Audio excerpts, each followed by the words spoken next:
Today, I'm going to cook chicken tinola, as in tinolang manok. Marami sa atin mahilig sa tinola, pero ako, I follow Manny Pacquiao on Instagram and may pinost siya before na favorite niya daw ang tinola. So, actually, ako din. Favorite ko din. Isa to sa mga recipes na sobrang simple, sobrang healthy, and sobrang tipid. May protein to, may gulay pa, at may sabaw ka na. Okay. Tada! You will need your chicken, since chicken tinola nga tayo. Ano yung favorite part nyo sa manok na gusto nyong ilagay dun sa sabaw? Well, kami ni Dodong, gusto namin yung, ano yung may lubot? Yung may puwet, nandun yung part. Hello, help me. So, may petro ba yun? Basta yung part na yun. Eto, ipakita ko na lang sa inyo. Eto. Tapos, tinanggal ko yung balat. Kasi, hindi kami mahilig sa sabaw na may balat. Sinave ko yun. Hindi kami fan ng soft skin. Usually, lahat, tinatanggal na namin yung mga balat ng manok para i-save namin, iprito namin ang chicken skin or yung ilagay din sa adobo.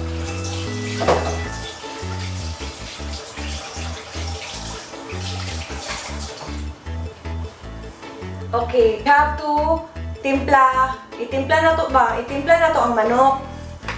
Itimpla. First, yung ginger. Ang iba, hindi tinatanggal yung balat. Yung iba naman, binabalatan. So, bahala na kayo kung ano yung trip nyo. Ako tatanggalin ko eh. Alam naman natin na ang ginger is really healthy. Di ba pag masakit yung throat mo, pakuluan mo yung ginger with water. Dati, nagpuyat ako nun eh. Tuloy-tuloy yung work namin nun. Basta, nawala boses ko. Nag-ano lang ako, nag-ginger.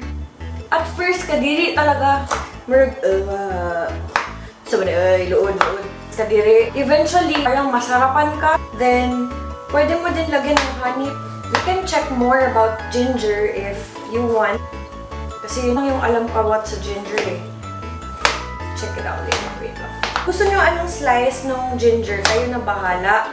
Basta i-make sure mo na iba yung slice ng ginger mo sa gulay. Kasi minsan napapagkamalan nila ng sayote. So, pag maluto na ba sa gulay, so ginagawa ko ay change the slices, kung ano man yung slice na gusto nyo. As long as iba yung itsura. Ilagay natin sa chicken. Chicken good. Tapon ko lang to. Tinitimpla ko din siya ng with onion para sobrang malasa talaga yung manok mo. So, anong gusto mong timpla din sa... Kung gusto mo may maliliit na onion tingnan dun sa soup, kanang mag-float yung onion mo. Do you want that? Or you want buo lang? So, it really depends sa gusto nyo. Kasi, kayo naman din yung kakain eh. Ang importante, may onion. Kasi may iba, ayaw nila may nakalutang ng mga onion. So, binubuo na lang nila. Para malasa talaga yung manok natin mamaya. Don't forget to make tusok. Tutusok the chicken ba? Kasi, para pasok talaga yung lasa. Hindi lang sa outer. Yung iba naman, buto-buto yung chicken nila kasi gusto nila sabaw lang, tapos gulay. Ako kasi gusto namin may meat para tipid na rin ba? Isa lang yung ulam namin. Isa lang yung lulutuin. May manok ka na, may gulay ka pa.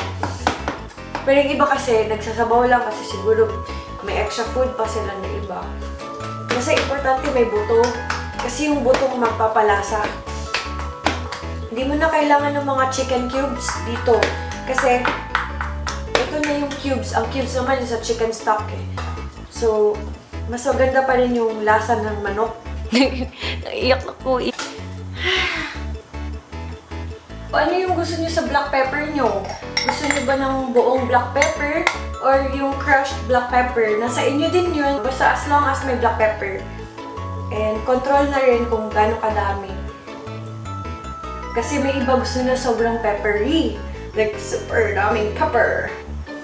Then may iba naman, don't like a lot of pepper, so it really depends on your taste. Lagyan natin ng patis.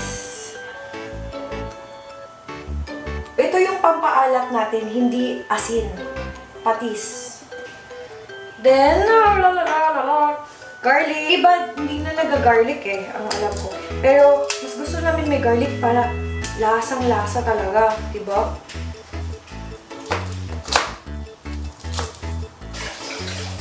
Okay, Beast Prince.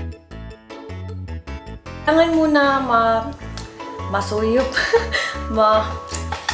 Give time para magkalasa siya ng masarap. Kailangan sip-sip muna yung patis, yung garlic, yung onion. Mamaya, pagluto mo, nasa loob na talaga siya. Lasap na lasap. Google natin si ginger. So, merong 6 health benefits ang ginger. First is good in digestion. Wow!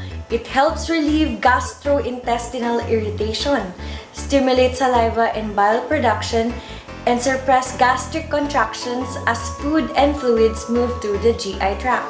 Can help prevent colon cancer and constipation. Chewing raw ginger, oh my god, mahirap i-chew yan. Also a cancer treatment, and taking ginger for motion sickness seems to reduce feeling of nausea. So kung minsan pala pag nahihilo ka sa mga biyahe, yung feeling mo nasusuka ka, pwede ka mag-ginger tea. Cold and flu relief. So during cold weather, okay siya sa ibang bansa kaya never man nag-cold dito. Drinking ginger tea is good way to keep you warm, which means that it promotes sweating, working to warm the body from within. Nakakainit pala siya ng katawan. Okay, unlimited text to all network subscription has expired. Anyway, Hi! Pag uwi mo, tikman mo yung ko, tinola ha. Perfect kaya pag gym bukas. Love you. Diba? Love you, Dari. Basta kumain kasi tapusin mo ulit. Tapos text mo ako. Maluluto na ba yan? Text kita mamaya, ha? Pag text mo ako. Malipat ako pag ibang location. Bye-bye. Love you. Bye. Pain reduction. Okay, dysmenorrhea di ay. Last time yung turmeric ang alam ko. Tapos ngayon, dysmenorrhea din. Ginger. Ang dami palang may sagot ng dysmenorrhea, no? Tapos tayo, may problema tayo kung bakit nagkasakit ang puso natin. Ang sagot lang pala, ginger, no? Meron ka palang heart disease and diabetes. Sinasabihan ka nila na mag-take ng ginger.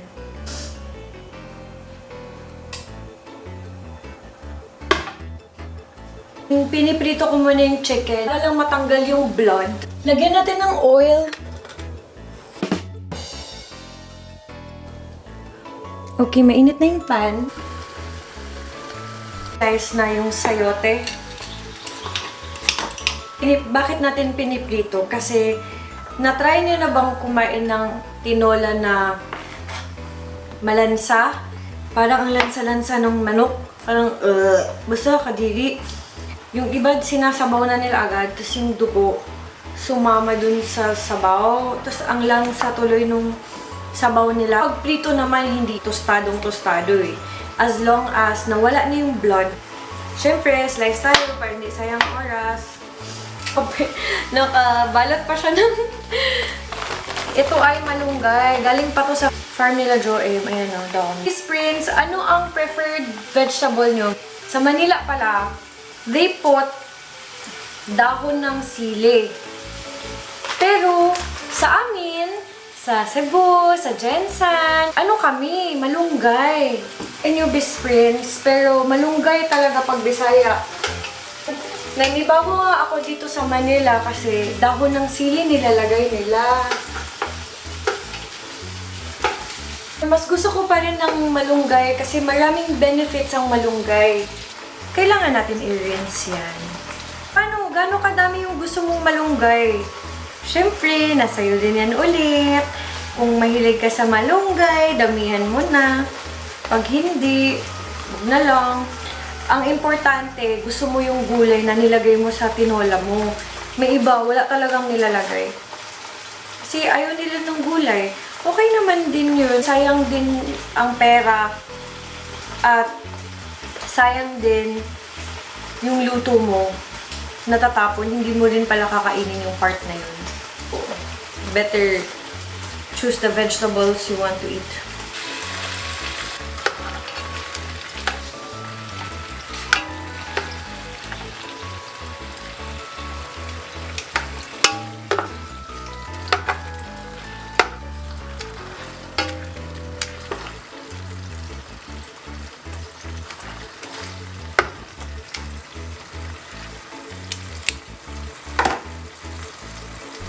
Ayan yung oil. Pwede mo yan itapon.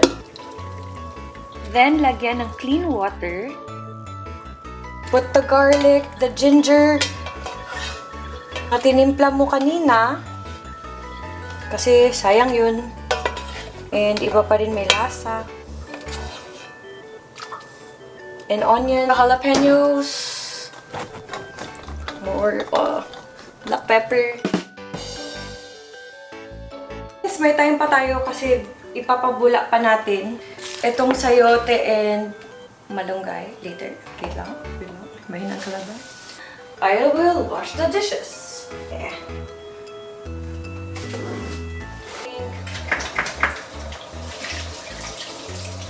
Natimpla natin yung chicken kanina. Kailangan din natin timplahin ang sabaw. So, kailangan din ng patis. Iba, hindi masyado nila inaalatan. Kasi gusto nilang isawsaw pa yung manok at sabaw ng patis. Pa naman, gusto na nilang maalat para hindi na kailangan ng sawsaw. So, it's really up to you. Boom!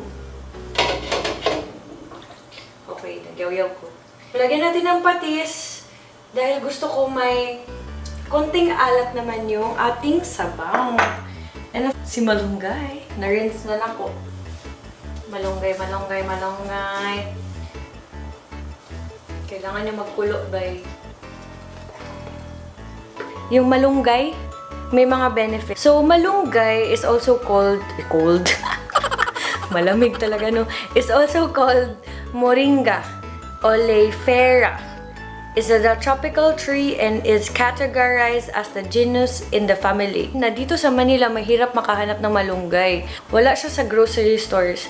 Pero, pag nasa Jensan kami, or sa Davao, or Cebu, yung malunggay kahit saan, may malunggay ka rin sa bahay, you know, may puno, 'di ba? Pero dito sa Manila, ang hirap-hirap hanapin. Ang malunggay, it normalize blood sugar level.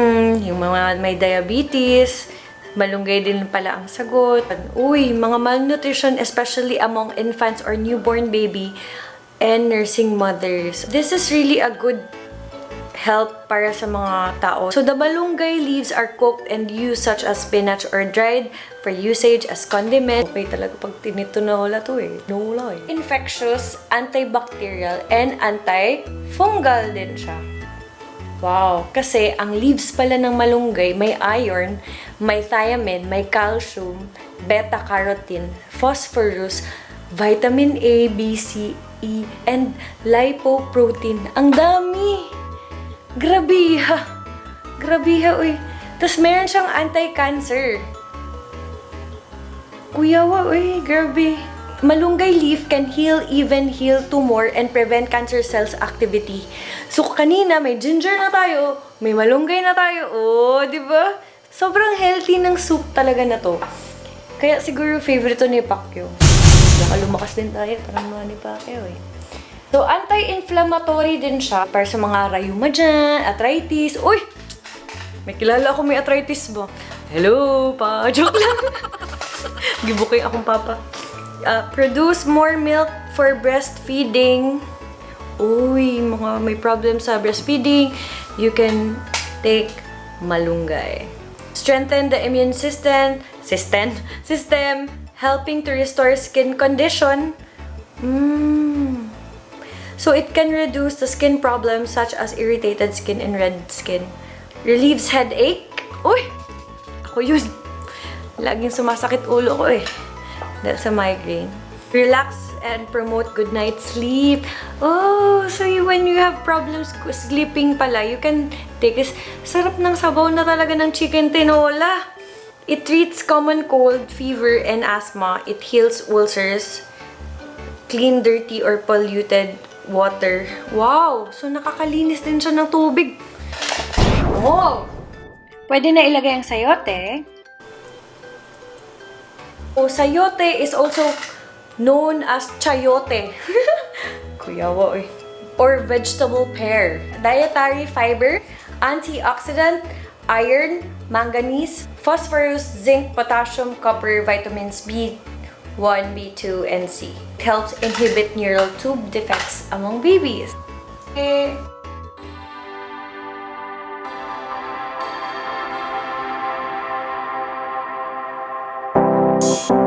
Sige, magkuha na tayo ng chicken.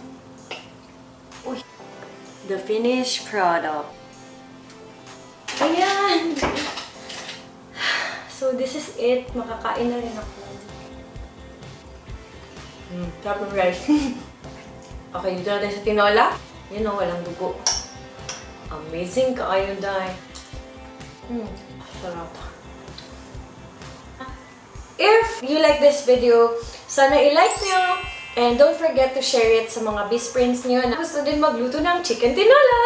Please comment below kung ano pa yung mga recipes na gusto nyong maluto ko. Baka kayong gawin or something. So much. Thank you for watching my YouTube channel. Salamat kaayo!